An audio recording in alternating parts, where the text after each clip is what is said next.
দিন ধরে নিরুদ্দেশ জীবিকার তাগিদে শিশুটির মা সিলেটে গৃহপরিচারিকার কাজ করেন। শিশুটি তার নানির কাছ থেকে ওই মাদ্রাসায় লেখাপড়া করত।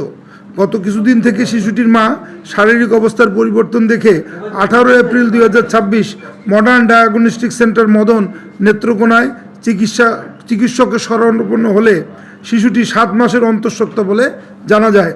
বাদী শিশুটিকে জিজ্ঞাসাবাদে জানতে পারেন গত 2 অক্টোবর 2025 বিকাল অনুমান 15:30 ঘটিকায় মাদ্রাসা ছুটি হওয়ার পর ধৃত শিক্ষকের আদেশে ঝাড়ু দিয়ে মাদ্রাসা সংলগ্ন মসজিদের বারান্দা পরিষ্কার করতে থাকে।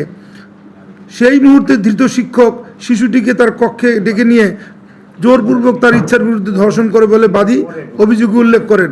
এ ঘটনায় ভুক্তভোগীর মা বাদী হয়ে নেত্রকোনা জেলার মদন থানায় মামলা দায়ের করেন, যার মামলা নম্বর 17 তারিখ 23 এপ্রিল 2024 নারী ও শিশু নির্যাতন দমন আইন 2000 সংশোধনী 2002 9-1 তৎসহ 506 পেনাল কোড। উক্ত ঘটনাটি ইলেকট্রনিক, প্রিন্ট ও সোশ্যাল মিডিয়ায় ব্যাপকভাবে প্রচারিত ও আলোচিত হয়। ঘটনার পর থেকেই অভিযুক্ত শিক্ষককে গ্রেপ্তার করতে আমরা র্যাব 14 ছায়া তদন্ত শুরু করে এবং গ্রেপ্তার আতঙ্ক এড়াতে এবং গ্রেপ্তার এড়াতে এই অভিযুক্ত শিক্ষক এলাকা ছেড়ে আত্মগোপনে চলে যায়।